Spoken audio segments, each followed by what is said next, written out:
قضیہ آتا ہے پیش آتا ہے تو اسے قضیے کو حل کرتے ہیں قرآن کو سے خیال کرتے ہیں.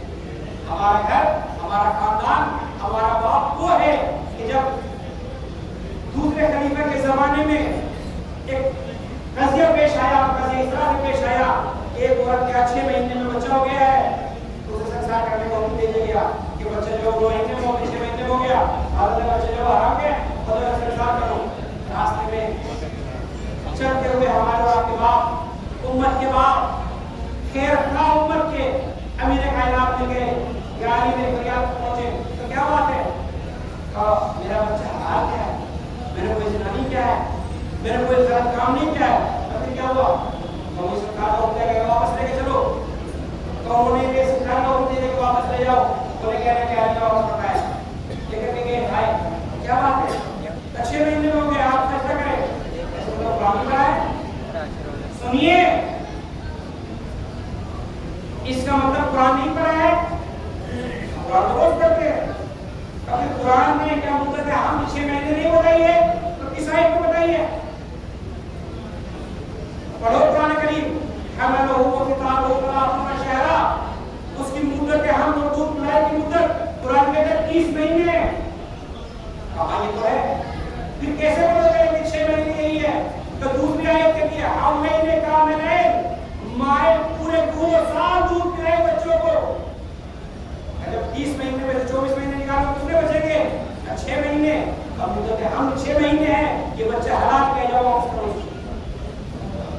فیصلہ کہاں سے ہوا, بولے کہاں سے ہوا, قرآن کریم سے.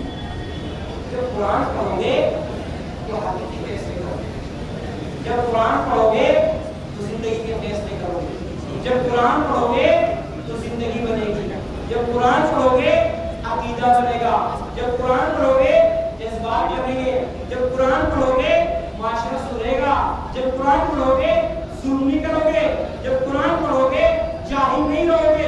اور سنو سچ بتا رہا ہوں یہاں پہ, آپ پوری دنیا کو پڑھنے اور قرآن کی تعلیم نہ ہو تو جاہل ہو, آپ نے کچھ نہ پڑھا اور قرآن پڑھ لیا تو آپ یہ کامل ہو. یہ میں کوئی جذبات نہیں حقیقت میں بول رہا ہوں. جو اللہ شہید آسینا کی امام مبین علارت بھی مریا بسم اللہ کی کتاب مبین, ہر چیز کہیں یا امام مبین میں ہے یا کتاب مبین میں ہے. کہاں جا رہے ہیں, ہم کدھر جا رہے ہیں, ہمیں کہاں بلایا جا رہا ہے, ہم کھڑے کہاں ہیں, ہمیں جانا کہاں ہے. راستہ چنو, منزل بناؤ, راستہ بناؤ, مقصد اصلی ہدف اصلی حضور کی آخری وصیت, حضور کی اس دنیا سے جاتے ہوئے آخری وصیت, انی جاعل فیکم الثقلین, تمہارے درمیان 2 گران قدر چیزیں چھوڑے. ایک یہ حضور نے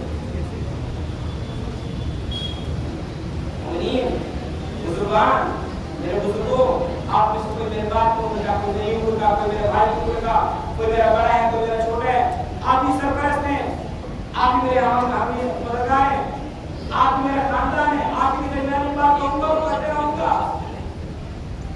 آپ نے جو کسی کہوں گا, اگر میری طبیعت خراب ہے جو کرنے کے لیے میرے گھر والے ہیں کہ آپ لے کے جائیں گے, تو حقیقت میں جیو. حقیقت یہی ہے, معاشرہ جہاں زندگی کرتا ہے اس کا خاندان, اور انسان کے لیے لازم ہے کہ اپنے خاندان کو حقیقت بتائے, کچھ چھپائے نہیں. حقیقت یہ ہے کہ ہمارا اصل, ہمارا مقصد, ہمارا ہدف, ہماری غرض, ہماری غایت قرآن کریم.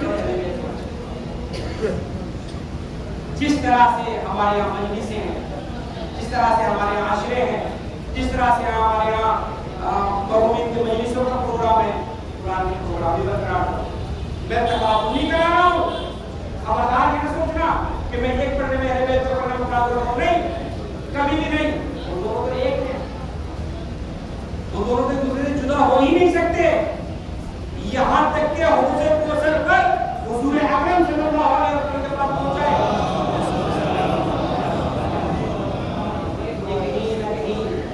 ہم سے کہیں بھول تو نہیں ہو رہی ہے, قرآن پہ بھول چل رہی ہے.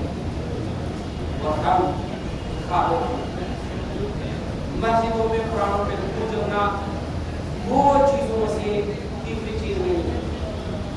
یا قوم مسجد میں آ نہیں رہی ہے یا قوم نے قرآن کو یکسر فراموش کر دیا. ان دو سے علاوہ تیسری چیز اگر قوم مسجد میں آ رہی ہے ماشاء اللہ مجھے بھائی میں دکھ رہی ہے قوم آ رہی ہے ان کو کیا کام رہ گیا ہے ہم لوگوں نے قرآن کریم کو یکسر فراموش نہیں. ایسا نہ کہیں ایسا نہ ہو کہ ہمارے خطبے ہمارے تقریریں ہمارے سننا ہماری نمازیں یہی رہ جائیں اور قرآن کے آمد کے دن مظلوم شکل میں ہمارے بن دکھا کے بس خدا سے دعا کرتے پالنے والے محمد و آل محمد کی طرف چلیں.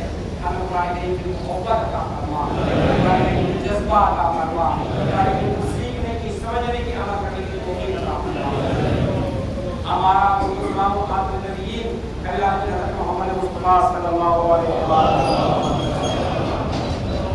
ہمارا السلام علیکم حضرت علی بن ابی طالب